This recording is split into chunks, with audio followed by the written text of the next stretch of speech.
sahabat Pijar TV, terima kasih sudah klik video YouTube ini. Kiranya kebenaran firman yang saudara dapatkan menerangi kehidupan saudara. Untuk mudah menyaksikan video-video lainnya dan mendapatkan update dengan cepat, klik subscribe.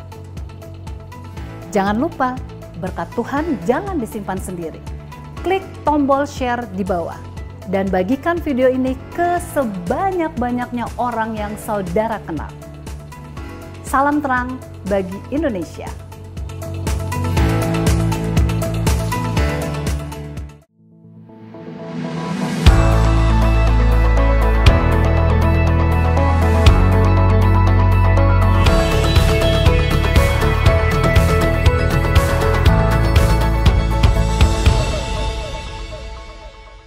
Shalom sahabat pijar, kita tahu bahwa Allah adalah roh. Di lain pihak, ada juga roh Allah yang ditempatkan di dalam diri setiap manusia.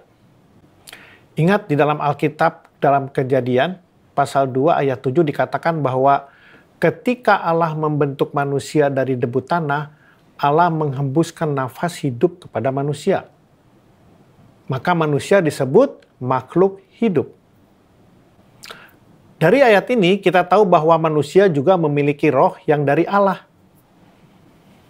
Roh dari Allah yang ditempatkan di dalam diri manusia inilah sering disebut sebagai roh manusia. Roh ini yang membuat manusia berkeadaan segambar dengan Allah dan memiliki kemampuan untuk berkomunikasi dan mengerti kehendak Tuhan. Kata hidup di dalam Kejadian 2 ayat 7 tersebut bukan semata-mata artinya hidup secara fisik. Tetapi kata hidup di situ memiliki makna bahwa manusia bisa berhubungan dengan Allah. Sayangnya, dosa telah membuat manusia mati di hadapan Allah. Apa arti mati? Yaitu hubungan manusia dengan Allah terputus. Makanya ketika Allah berkata kepada manusia, apabila engkau memakan buah ini, maka pada hari engkau memakannya, engkau akan mati. Pada kenyataannya apakah manusia mati pada saat itu? Tentu tidak. Arti mati di situ terputusnya hubungan manusia dengan Allah. Jadi dosa bukan berbicara tentang membunuh, berdusta, berzina, dan masih banyak lagi perbuatan kejahatan yang sering disebut sebagai dosa. Karena kalau definisi dosa adalah semua yang saya sebutkan barusan, saya mau katakan bahwa saya tidak memerlukan Yesus sebagai Tuhan dan Juru Selamat saya. Cukup dengan saya tidak melakukan dosa-dosa tersebut, saya sudah tidak berdosa dong.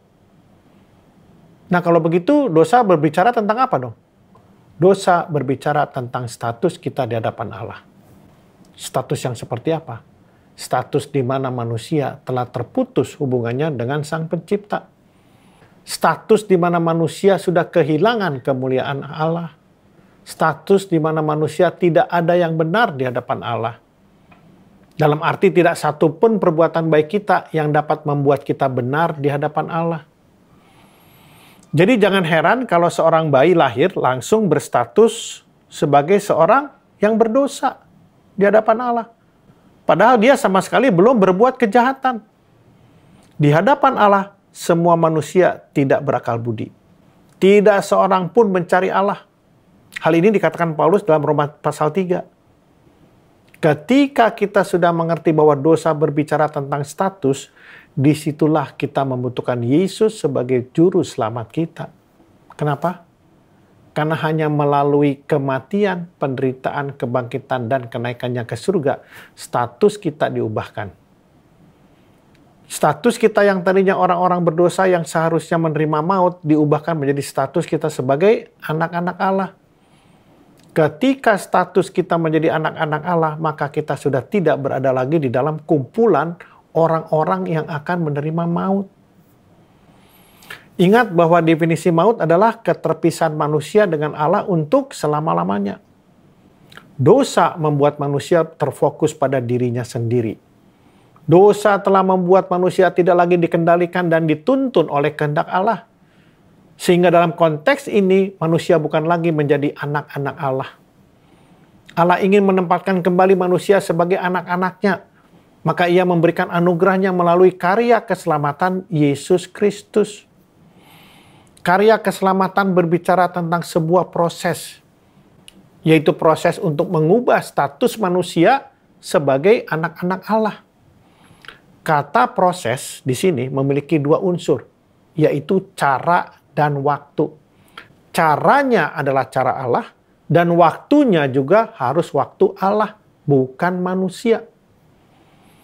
Proses inilah yang disebut oleh Rasul Paulus sebagai kerjakanlah keselamatanmu, yang tentunya harus disikapi dari dimensi Allah dan bukan dari dimensi manusia. Yang artinya begini, ketika status kita menjadi anak-anak Allah, maka kita akan masuk dalam sebuah proses di mana pikiran, kehendak, dan perasaan kita akan terus disesuaikan dengan pikiran, kehendak, dan perasaan Kristus yang hidup di dalam kita melalui Roh-Nya. Ingat saudara, kita adalah terang bagi Indonesia. Oleh karenanya, jaga terangmu. Tuhan Yesus memberkati.